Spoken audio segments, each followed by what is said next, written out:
வணக்கம் நண்பர்களே. இந்த நிகழ்ச்சியில் இந்தி உரைநடை இலக்கியங்களில் வெளிப்படும் தேசிய உணர்வை வெளிக்கொணர்வதற்கான முயற்சி மேற்கொள்ளப்படவுள்ளன.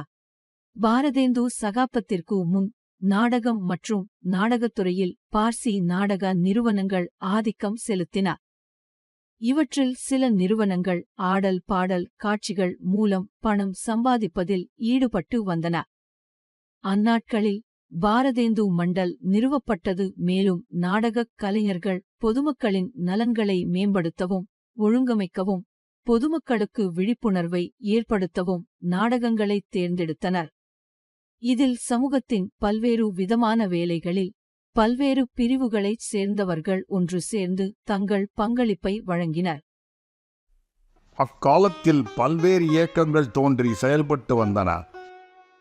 ராஜாராம் மோகன் ராய், சுவாமி தயானந்த சரஸ்வதி, ஸ்ரீ ராமகிருஷ்ண பரமஹம்சர், சுவாமி விவேகானந்தர் போன்றோர் விதவை மறுமணம், தீண்டாமை ஒழிப்பு, உடன்கட்டை ஏறுதல், நல்லொழுக்கம், சுயசார்பு, இந்து முஸ்லிம் ஒற்றுமை ஆகியவற்றுக்கு முக்கியத்துவம் அளித்தனர். காந்தியடிகளின் அகிம்சை போராட்டங்கள் ஆங்கிலேய அரசை அச்சுறுத்திய வேளையில் நேதாஜி சுபாஷ் சந்திர போஸ் तुम मुझे खून दो मैं तुम्हें आजादी दूंगा என்கிற ஆவேச முழக்கங்களும், சுதந்திரத்துக்காக சந்திரசேகர் ஆசாத், சர்தார் பகத்சிங், ராம் பிரசாத் பிஸ்மில் போன்றவர்களின் புரட்சிகரமான நடவடிக்கைகளும் பிரிட்டிஷ் அரசின் தூக்கத்தை கெடுத்தன. சுதந்திர போராட்டத்தின் போது ஆங்கிலேயர்களிடம் துப்பாக்கிகளும் அடக்குமுறை கொள்கைகளும் ஒருபுறம் இருந்த நிலையில், மறுபுறம் இந்தியர்களிடம் நாட்டின் மீது அன்பும் தியாக உணர்வும் கொண்ட சொற்கள் மட்டுமே இருந்தன. நாட்டின் நலனுக்காக மக்கள் கூடி விவாதித்து கொட்டும் முரசை கையில் எடுத்துக்கொண்டு சுதந்திர போராட்டத்துக்கு புறப்பட்டனர். இந்த போராட்டங்களில் ஆண்கள் மட்டுமின்றி பெண்களும் தீவிரமாக பங்கேற்று வந்தனர். இம்முயற்சிகள் அனைத்தும் இந்தி இலக்கியத்தில் தாக்கத்தை ஏற்படுத்தின. சுதந்திரத்தை விரும்பும் எழுத்தாளர்கள் பத்திரிகைகளை வெளியிடத் தொடங்கினர். அதில் கவிதைகளுடன் உரைநடையின் பல்வேறு வகைகளிலும் எழுதி வந்தனர். இதனுடன் சுதந்திர ஆர்வலர்கள் துண்டு பிரசுரங்களை அச்சடித்து பொதுமக்களிடம் விநியோகம் செய்தனர். இவற்றில் அச்சிடப்பட்ட கருத்துக்கள் பிரிட்டிஷ் அரசாங்கத்துக்கு எதிரான பொதுமக்களின் கோபத்தை தூண்டின. மேலும் அவர்களை ஒருங்கிணைப்பதற்கும் வாய்ப்பளித்தன. ஆங்கில அரசு இவற்றையெல்லாம் கண்டு எரிச்சல் அடைந்ததுடன் அவற்றை பறிமுதல் செய்து அழித்து விட்டது. அவ்வாறு எழுதுவதற்கு தடை செய்தது. அத்தகைய எழுத்தாளர்களையும் ஆசிரியர்களையும் சிறையில் அடைத்தது. எழுத்தாளர்கள் தங்கள் புரட்சிகர எண்ணங்களையும் உணர்வுகளையும் பொதுமக்களிடம் பரப்பி விழிப்புணர்வு ஏற்படுத்த முயற்சி மேற்கொண்டனர். வாருங்கள், இந்தி உரைநடை இலக்கியங்களில் தேசிய உணர்வு தொடர்பான படைப்புகளை சில இலக்கியவாதிகள் வாயிலாக அறிய முயற்சிப்போம். பாரதேந்து ஹரிச்சந்திரா. இந்திய மறுமலர்ச்சியின் முன்னோடியான பாரதேந்து ஹரிச்சந்திரா அவர்கள் அசல் மற்றும் மொழிபெயர்ப்பு நாடகங்கள், கட்டுரைகள், கவிதைகள், கதைகள், பயணக் கட்டுரைகள், நாவல்கள் மற்றும் சுயசரிதைகள் போன்றவற்றை படைத்தார். இந்தியாவின் அவல நிலை அவரை வாட்டுகிறது. இது ஆங்கிலேய அரசின் குற்றம் என்றே அவர் கருதினார். பாரத் துர்தஷா, பாரத் ஜனனி, அந்தேர் நகரி போன்ற நாடகங்களில் இவரது தேசபக்தியை காணலாம். ஹரிச்சந்திரா மற்றும் கவிபச்சன் சுதா இதழ்களை தொகுத்து வழங்கும் போது அவர் தேசபக்தி, சுயமொழி பற்று மற்றும் சுதேசி ஆகியவற்றுக்கு முக்கியத்துவம் அளித்து வந்தார். இப்போது நான் ஒரு நாடகத்தை குறிப்பிடுகிறேன். அதில் அந்தேர் நகரி இந்தியாவையும் சௌபத் ராஜா பிரிட்டிஷ் அரசாங்கத்தின் தவறான ஆட்சியையும் குறிப்பிடுகிறது. கடலை விற்பவர், மாவு விற்பவர் வாயிலாக பாரதேந்து வரி விதிப்பு மற்றும் சட்டத்தை தவறாக பயன்படுத்துவதற்கு எதிராக மக்களிடம் விழிப்புணர்வை ஏற்படுத்த முயற்சி செய்திருக்கிறார். जात ले जात टके से जात 1 टका दो, हम अभी अपनी जात बेचते हैं. टके के वास्ते ब्राह्मण से धोबी कर दे तो टके के वास्ते धोबी को ब्राह्मण, टके के वास्ते झूठी गवाही दे, टके के वास्ते झूठ को भी सच करे, टके के वास्ते नीच को भी पितामह बनावे. वेद धर्म कुल मर्यादा सच्चाई बड़ाई सब टके से लुटाई दिया अनमोल माल ले टके से. पर ऐसा क्यों बच्चा? क्योंकि सभी धर्म में बाइबल और कुरान। मेरा देश महान भैया, मेरा देश महान। அந்தேர் நகரில் அப்போதைய சமுதாய அமைப்பு கடுமையாக கேலி செய்யப்பட்டுள்ளது. சமூக மற்றும் மத தீமைகள், மூட நம்பிக்கை மற்றும் வெளிவேஷத்தை எதிர்ப்பதுடன் அவர் பிரிட்டிஷ் அரசாங்கத்தின் சுரண்டல் மற்றும் அட்டூழியங்களை சித்தரித்துள்ளார். दुष्ट पाजी नाग हमको पागल बनाता है। मंत्री जी इसे 100 कोड़े पड़े। முக்கியமாக நாடக இலக்கியத்தில் அவரது தேசிய உணர்வு வெளிப்படுகிறது. பலியாவில் உள்ள தாத்ரி திருவிழாவில் திரண்டிருந்த லட்சக்கணக்கான மக்கள் முன்னிலையில் உரை நிகழ்த்திய அவர், हिंदुस्तानी लोगों को कोई चलाने वाला हो तो ये क्या नहीं कर सकते। इनसे इतना कह दीजिए, का चुप साध ही रहा बलवाना। फिर देखिए हनुमान जी को अपना बल कैसे याद आ जाता है என்றும் கூறினார். சர்தார் பூரன் சிங். சர்தார் பூரன் சிங்கின் சச்சி வீர்த்தா, கன்யாதான், பவித்ரதா, ஆச்சரன் கி சப்யதா, மஸ்தூரி और பிரேம் மற்றும் அமெரிக்கா கா மஸ்தானா யோகி வால்ட் விட்மேன் ஆகிய கட்டுரைகளில் சுதந்திர கருத்துக்கள் துளிர் விடுகின்றன.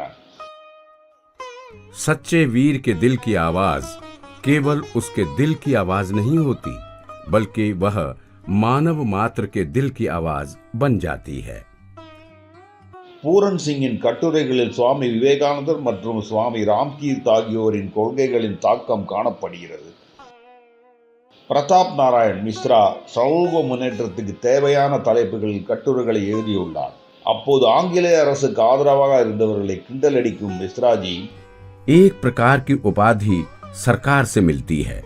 यदि उसकी भूख हो तो हाकिमों की खुशामद तथा गौरांग देव की उपासना में कुछ दिन तक तन मन धन से लगे रहिए என்று கூறுகிறார்.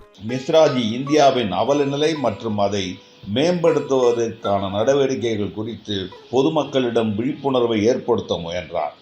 பாலகிருஷ்ண பட் சமூக பிரச்சனைகள், கலாச்சாரம், நடத்தை, தேசியவாதம் மற்றும் பொதுநலன் தொடர்பான தொடர்பில் கட்டுரைகளை எழுதியுள்ளார். ஆத்ம நிர்பர்தாவில் நாட்டு மக்களின் சோம்பேறித்தனம் மற்றும் செயலின்மை குறித்து, हिंदुस्तान का जो सत्यानाश हुआ है उसका यही कारण है कि यहाँ के लोग अपने भरोसे पर रहना भूल ही गए. इसी से सेवकाई करना यहाँ के लोगों में जैसी खूबसूरती के साथ बन पड़ता है वैसा स्वामित्व नहीं என்று குறிப்பிட்டுள்ளார். அவரது கட்டுரைகளில் ராஜா और பிரஜா, தேஷ் சேவா महत्व, महिला स्वातंत्र्य, ஸ்திரியா और उनकी शिक्षा, பால் விவாஹ் போன்ற கட்டுரைகளில் தேசபக்திக்கும் சமூக சீர்திருத்தத்துக்கும் முக்கியத்துவம் அளிக்கப்பட்டுள்ளது. பால் முகுந்த் குப்தா ஒரு கட்டுரையாளர் மட்டுமல்லாது ஒரு கவிஞராகவும் ஒரு இதழாசிரியராகவும் இருந்துள்ளார். இவர் கர்சான் பிரபு காலத்தில் நிலவிய அரசியல் அடிமைத்தனத்தையும் கொடுமையையும் எதிர்க்கும் வகையில் கேலி செய்துள்ளார். சிவசம்பு என்னும் கற்பனை பாத்திரம் வாயிலாக சிவசம்பு के चिट्ठेயில் विक्रम, अशोक और अकबर के साथ यह भूमि नहीं गई. औरंगजेब, अलाउद्दीन इसे मुट्ठी में दबाकर नहीं रख सके. महमूद, तैमूर और नादिर इसे लूट के माल के साथ ऊंटों और हाथियों पर लादकर ना ले जा सके. आगे भी यह किसी के साथ नहीं जाएगी, चाहे कोई कितनी ही मजबूती क्यों ना करे என்று குறிப்பிட்டுள்ளார். ஆங்கிலேய அதிகாரிகள் இந்திய மக்களின் மனங்களை வெல்வதற்கான வேலையை செய்யவில்லை என்று ஆசிரியர் சுட்டிக்காட்டியுள்ளார்.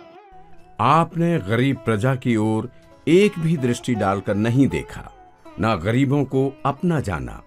जब आप अपना पद त्याग कर स्वदेश वापस जाएंगे तो यह कभी ना कह सकेंगे कि भारत की प्रजा का मन अपने हाथ में किया था.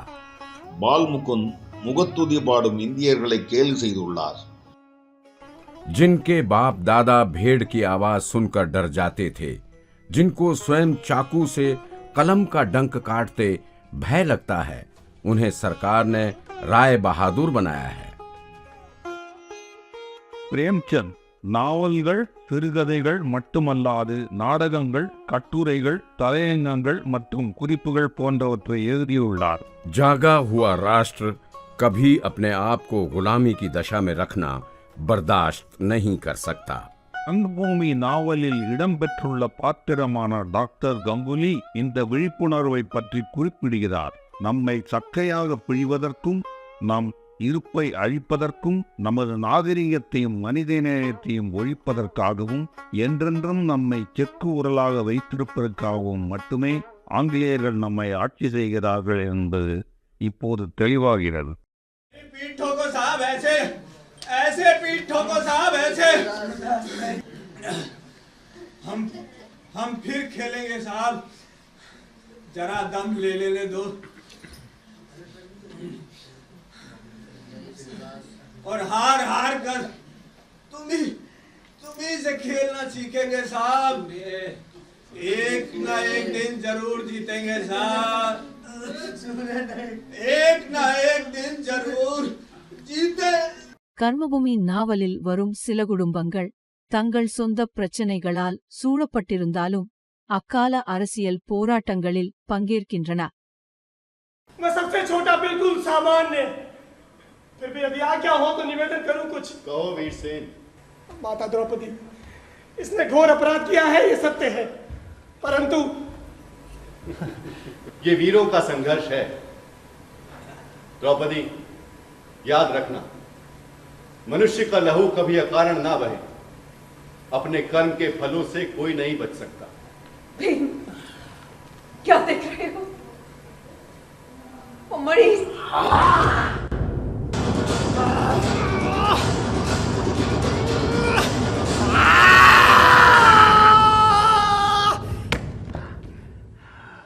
கஃபன் நாவலின் சுதாநாயகள் காவல்துறை அதிகாரிகளின் வற்புறுத்தலின் பேரில் பொய்ச்சாட்சி கூறுவதற்காக நீதிமன்றத்தை அடையும்போது பொய் வழக்குகளில் சிக்கவைக்கப்பட்ட சில இளைஞர்கள் பாரத் மாதாகி ஜெய் என்று முழக்கங்களை எழுப்புவதைக் கேட்கும்போது அவர் தன்னை நினைத்து வருந்துகிறார். அதன் மூலம் அவர் தேசத்தின் அடிமை விலங்கை உடைத்தெறியத் தயாராகிறார்.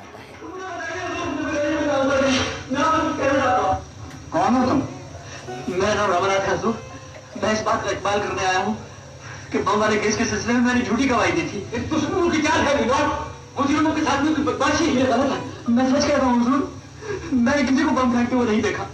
मुझे झूठी गवाही देने पर मजबूर कर दिया गया था।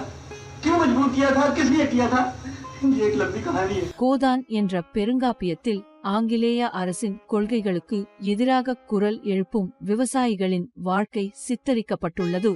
क्या बात है कारंदा साहब, बापू आपको हाल तक का लगान चुका चुके हैं और आप 2 साल का बाकी निकाल रहे हैं। जब तक हो रही है मैं तुमसे लेन देन की कोई बात नहीं करना चाहता। तो ठीक है, अब बेदखली कीजिए आप। मैं भी अदालत ही में गंगाजली उठवा कर रुपए दूंगा। और याद रखिए, इस गांव से 100 गवाही दिलाक साबित कर दूंगा कि आप रसीद नहीं देते, कभी नहीं देते। नहीं, इस गांव में से मुझे एक आदमी दिखा दे कि उसको रसीद मिली हो। और ये भी याद रखिए कि मैं लखनऊ में मिर्जा खुर्शीद का काम करता हूं। और इन्हें अगर रुपए दिए हैं तो कहीं ना कहीं लिखे होंगे। कहीं ना कहीं मतलब जो हिसाब तुम राय साहब को दिखाते हो उसमें नहीं लिखे हैं का? मैं कल ही कागज निकाल कर देखता हूँ। याद तो मुझे भी आता है कि औरी ने रुपया दिया था। நிலவரி குறித்து பிரேம் பியூஷ் கதை தொகுப்பின் முன்னுரையில் பிரேம்சந்த் எழுதியுள்ளார். जिस देश के 80% मनुष्य गांवों में बसते हों, उसके साहित्य में ग्राम जीवन का ही मुख्य रूप से चित्रित होना स्वाभाविक है। उनका सुख राष्ट्र का सुख, उनका दुख राष्ट्र का दुख और उनकी समस्याएं राष्ट्र की समस्याएं हैं। दुनिया का सबसे अनमोल रतन एनुम कதை தொகுப்பில் இடம்பெற்றுள்ள தில்ஃபரேப் தில்ஃபிகாரிடம், நீ என் உண்மையான காதலன் என்றால் உலகின் விலையுயர்ந்த பொருளை எடுத்துக்கொண்டு என் அரசவைக்கு வருவாயாக என கூறுகிறார். அவருக்கு முதல் ரத்னமாக தூக்கிலிடப்பட்ட கருப்பு திருடனின் கண்களிலிருந்து கசிந்த கண்ணீர் துளி கிடைத்தது. ஆனால் தில்ஃபரேப் அதை ஏற்கவில்லை. இரண்டாவது ரத்தினமாக காதலன் மற்றும் காதலியின் இறுதி சடங்கிலிருந்து ஒரு கைப்பிடி சாம்பலை கொண்டு தில்ஃபரேப் அரசவைக்கு சென்றார். அதையும் அனைத்திலும் சிறந்த விலையுயர்ந்த ரத்தினமாக ஏற்றுக்கொள்ளவில்லை. பிறகு தில்பரே யுத்த பூமிக்கு சென்றார்.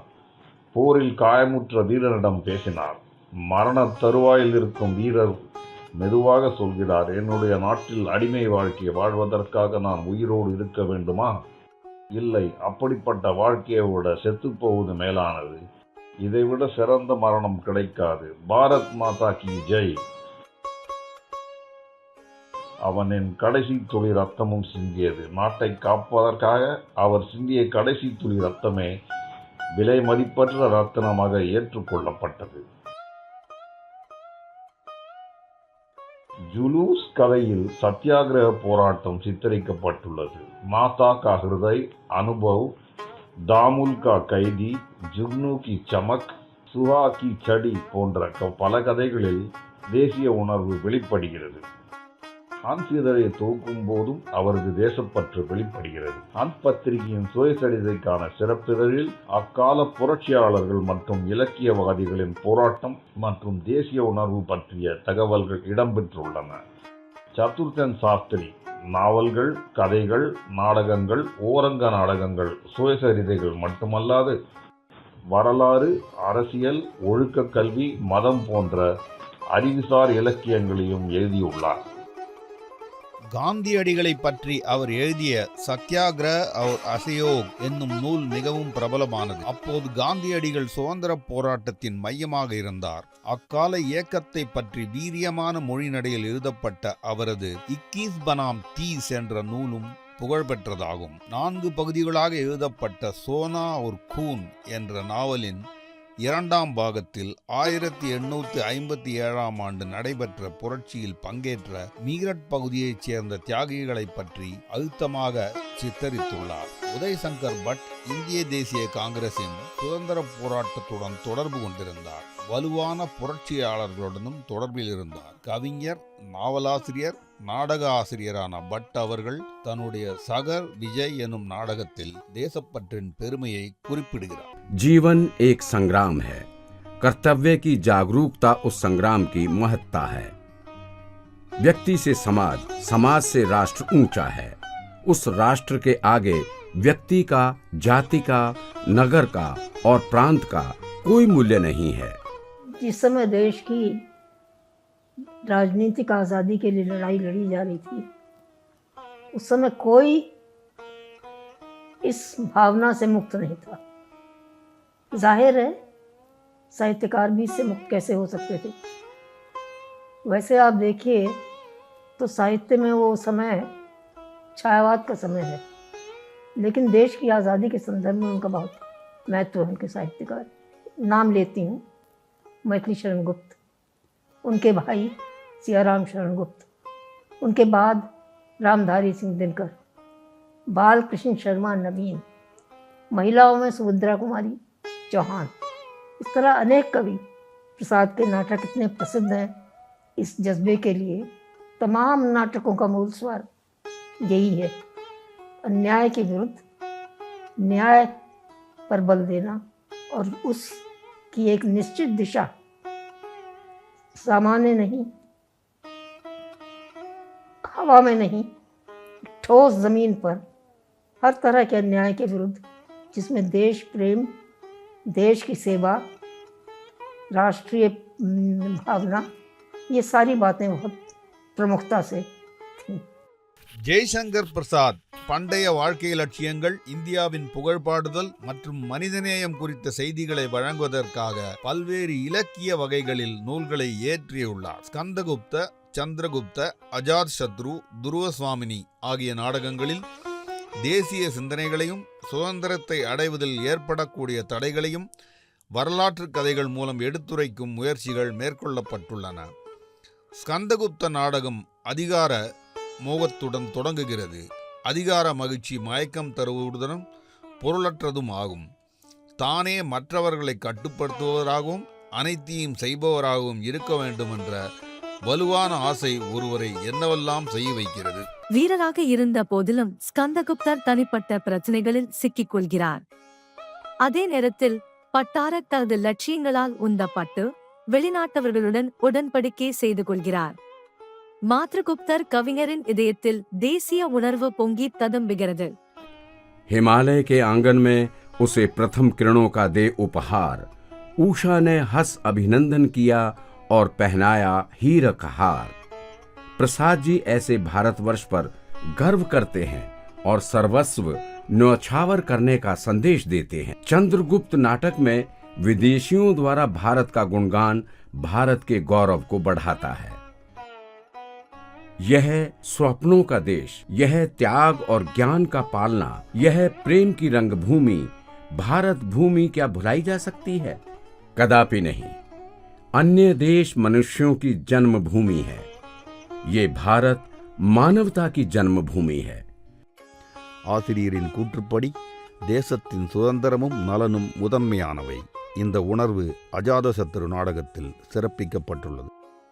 நாம் அடிமைப்பட்டு கிடந்த காலத்தில் பிரசாத் அவர்களின் இலக்கியம் தாழ்வு மனப்பான்மையிலிருந்து நம்மை விடுவிக்கிறது. சொல்ல தேவையில்லை, தேசிய சுதந்திர போராட்டத்தின் விதைகள் பிரசாத் அவர்களின் இலக்கியங்களில் காணப்படுகின்றன என்று. ராம்சந்திர சுக்லாவின் தேசப்பற்று தொடர்பான கட்டுரைகள் சுதந்திர போராட்டம் உச்சத்தில் இருந்தபோது எழுதப்பட்டவையாகும். சுக்லா அவர்களின் கட்டுரைகளின் அடிப்படை நாதம் தேசபக்தி, சமூக ஒற்றுமை மற்றும் லட்சியங்களில் நம்பிக்கை எழுப்புவதாகும். பாபு குலாப் ராய் தனது எழுத்துக்கள் வாயிலாக வரலாற்று, சமூக மற்றும் அரசியல் முரண்பாடுகளை சித்தரித்துள்ளார். அவர் மேரி அசஃபல் தாயே என்ற தலைப்பில் தனது சுயசரிதையில் ஒரு கட்டத்தில் தனது நோயை பிரிட்டிஷ் அரசாங்கத்தின் அணுகுமுறையுடன் இணைத்து காட்டியுள்ளார். जिस प्रकार वृद्ध भारत ने विभिन्न आक्रमणकारियों को थोड़े बहुत अवरोध और प्रतिरोध के साथ अपने विशाल वक्षस्थल पर स्थान दिया, उसी प्रकार समय समय पर प्रादुर्भूत रोगों को थोड़े बहुत प्रतिरोध के साथ मैंने भी अपने शरीर में आश्रय दिया है। वे हिंदू परिवार के अतिथि की भांति बिना सूचना दिए आते हैं और रियासती मेहमान की भांति टाले नहीं टलते। ब्रिटिश सरकार की भांति वे जमे रहने का एक ना एक बहाना ढूंढ निकालते हैं। குலாப் ராய் காந்திய தத்துவத்தால் ஈர்க்கப்பட்டார். ராகுல் சாங்கிருத்தியாயன் இலக்கியத்தின் பல்வேறு வகைகளில் எழுதியுள்ளார்.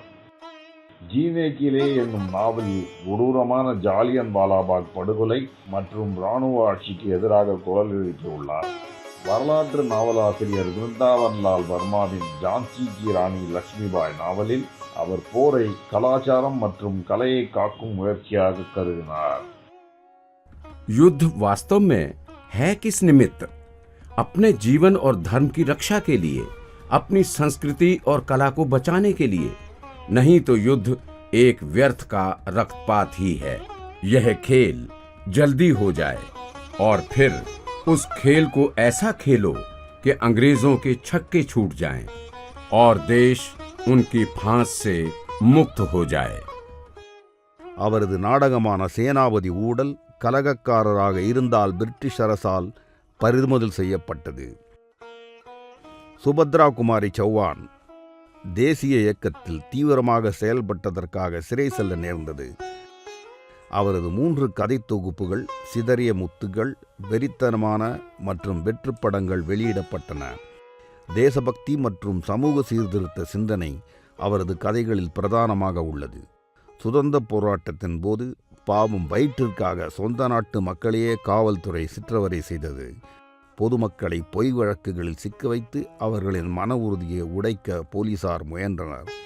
ஆனால் பொதுமக்கள் தலையில் போர்வையை கட்டி கொண்டிருந்தனர். பெண்கள், ஆண்கள் மற்றும் குழந்தைகள் மீது நடத்தப்பட்ட தடியடியால் எரிச்சலடைந்த அரசில் பணியாற்றும் மஜிஸ்ட்ரேட் லத்திச்சார் சம்பவம் குறித்து நீதிமன்றத்தில் வாக்குமூலம் அளித்தார். मेरा तो यह विश्वास हो गया है कि इस शासन विधान में जो प्रजा का हितकर नहीं है, अवश्य परिवर्तन होना चाहिए।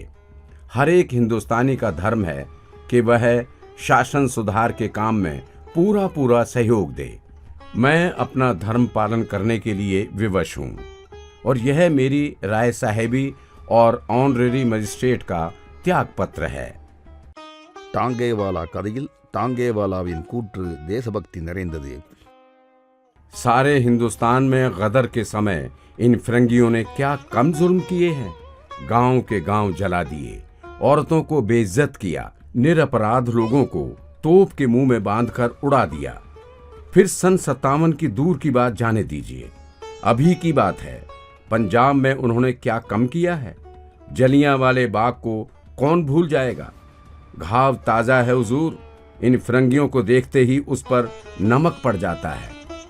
इसीलिए मैंने कसम खाई है, इन्हें तांगे पर कभी ना बिठाऊंगा। मेरा मन इनसे बदला लेने के लिए बार बार उमड़ता है। இது மட்டுமின்றி தீன் பச்சே, குலாப் சிங், சடா திமாக் போன்ற கதைகள் அன்றைய ஆங்கிலேயர்களின் அட்டூழியங்கள் மற்றும் தேசபக்தர்களின் உள்ளங்களில் கொழுந்துவிட்டு எரியும் நெருப்பை நமக்கு காட்டுகின்றன. யஷ்பால் மாணவ பருவத்திலிருந்தே புரட்சி இயக்கங்களில் தொடர்ந்து பங்கேற்றார். அவரது தாதா காம்ரேட் நாவலின் பாத்திரமான ஹரீஷ் சுதந்திரத்துக்காக சில நேரங்களில் வன்முறை பாதையையும் சில நேரங்களில் அமைதியான ஒத்துழையாமை பாதையையும் ஏற்றுக்கொள்கிறார். इस देश की जनता का शोषण समाप्त कर उसके लिए आत्मनिर्णय का अधिकार प्राप्त करना है। स्वराज्य का अर्थ आखिर है क्या? हम 150 आदमी तो स्वराज्य ले नहीं सकते। स्वराज्य तो जनता का संयुक्त प्रयास ही ला सकता है। யஷ்பால் அவர்களின் தேஷ் துரோகி நாவலில் சோஷலிச அமைப்புக்கு முக்கியத்துவம் கொடுக்கப்பட்டுள்ளது.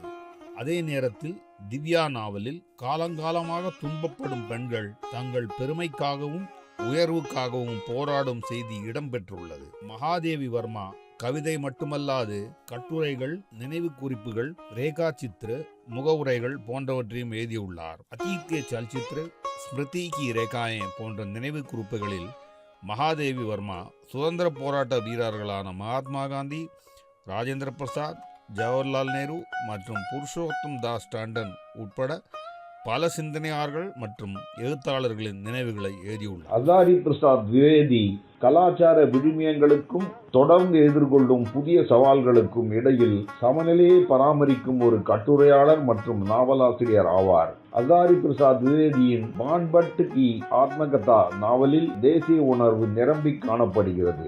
இதில் அவர் ஆண்டாண்டு காலமாக கோழைத்தனத்தால் பீடிக்கப்பட்ட சமுதாயத்தினருக்கு மாபெரும் மந்திரம் கொடுப்பது போல் எழுதியுள்ளார். सत्य के लिए किसी से भी न डरना, गुरु से भी नहीं, मंत्र से भी नहीं, लोक से भी नहीं, वेद से भी नहीं.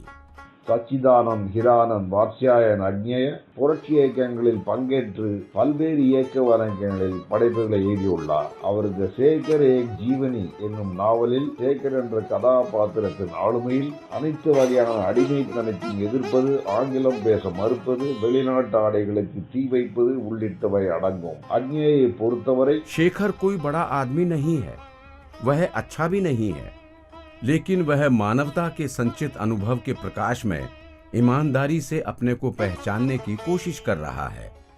சேகர் ஏக் ஜீவனி என்ற 2ஆம் பாகத்தில் போராடும் குணமுள்ள சேகர் தன்னார்வ தொண்டனாக சிறைக்கு செல்ல நேர்கிறது. அவரது புரட்சிகரமான செயல்பாடுகள் ஒவ்வொரு மனிதனும் தன் வாழ்க்கை தத்துவத்தை தன் வாழ்க்கையிலிருந்தே பெற வேண்டும் என்பதை நிரூபிக்கின்றன. சுதந்திர போராட்டத்தின் போது இலக்கியவாதிகளால் எழுதப்பட்ட வாழ்க்கை வரலாறுகள், வரலாற்று பெரியவர்கள், சுதந்திர போராட்டத்தை வழிநடத்திய தலைவர்கள், சமூக சீர்திருத்தவாதிகள், புராண கதாபாத்திரங்கள் மற்றும் வீராங்கனைகள் ஆகியோரை பற்றியவை. இந்த சுயசரிதைகளை எழுதுவதன் நோக்கம் இந்திய மக்களுக்கு அவர்களின் புகழ்மிக்க கடந்த காலத்தை நினைவூட்டுவது, வரலாற்று அடிமைத்தனத்திலிருந்து தங்களை விடுவித்துக் கொள்ள முயற்சிப்பது, சமூக சீர்திருத்தம் மற்றும் பெண்களிடையே புரட்சி உணர்வை எழுப்புவது போன்றவை. இவை மட்டுமின்றி பல எழுத்தாளர்கள் சுயசரிதைகளையும் எழுதியுள்ளனர். அவை அக்கால இந்தியாவில் சுதந்திர போராட்டம் பற்றிய தகவல்களை கொண்டுள்ளன. பயணக் கட்டுரைகள், நேர்காணல்கள், கடிதங்கள் எழுதுதல் போன்ற பல்வேறு வகைகளில் எழுதப்பட்ட இலக்கியங்களிலும் தேசிய உணர்வு இங்கும் அங்குமாகச் சிதறி காணப்படுகிறது. செய்தித்தாள்கள், இதழ்கள் ஏராளமாக வெளியிடப்பட்டன. அவற்றில் பொதுமக்களுக்கு விழிப்புணர்வூட்டும் விஷயங்கள் வெளியிடப்பட்டன. ஸ்வதேஷ் நாளிதழின் கோரக்பூர் பதிப்பின் விஜய் இதழ் மிகவும் பிரபலமானது. பிரிட்டிஷ் அரசு இதை பறிமுதல் செய்தது. இப்பத்திரிகையின் ஆசிரியராக பாண்டே பேச்சேன் சர்மா உக்ரு இருந்தார். சாந்து பத்திரிகையின் பாரசீக இதழ் நவம்பர் 1928 வெளியிடப்பட்டது. இதில் ஆங்கிலேயர்களின் அடிமை தலையிலிருந்து நாட்டை விடுவித்த புரட்சியாளர்கள் மற்றும் சுதந்திர போராட்ட வீரர்களின் வாழ்க்கை கதைகள் இடம்பெற்றுள்ளன.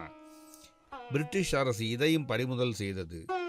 ஜெய்னேந்திர, இலாச்சந்திர ஜோஷி, சந்திரதர் சர்மா குலேரி, சுதர்ஷன், விஸ்வம்பர்நாத் சர்மா கௌஷிக், ராம்ரிக்ஷ் பேனிபுரி, டாக்டர் ராம்குமார் வர்மா, மன்மதநாத் குப்தா, பகவதி சரண் வர்மா, அமிர்த்லால் நாகர், ஹரிகிருஷ்ண பிரேமி போன்ற பல எழுத்தாளர்கள் தங்கள் உரைநடை இலக்கியத்தின் வாயிலாக மக்களின் போராட்டத்துக்கு குரல் கொடுத்தனர். இந்தியில் தேசிய உணர்வு தொடர்பான ஆனால் இலக்கியவாதிகளால் எழுதப்படாத பல இலக்கியங்கள் காணப்படுகின்றன. இவற்றால் சுதந்திர போராட்டம் மற்றும் சமூக சமய சீர்திருத்தத்துக்கான முயற்சிகள் பற்றிய தகவல்கள் நமக்கு தெரிய வருகின்றன.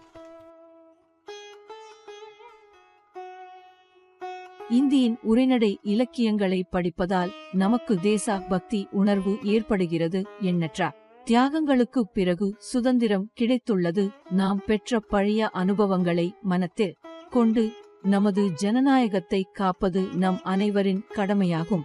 சுதந்திர திருநாள் அமுத பெருவிழாவை முன்னிட்டு உருவாக்கப்பட்ட இந்தி இலக்கியத்தில் தேசிய உணர்வு தொடர்பான இந்நிகழ்ச்சி உங்களுக்கு மிகவும் பிடித்திருக்கும் என நம்புகிறோம். நன்றி, வணக்கம்.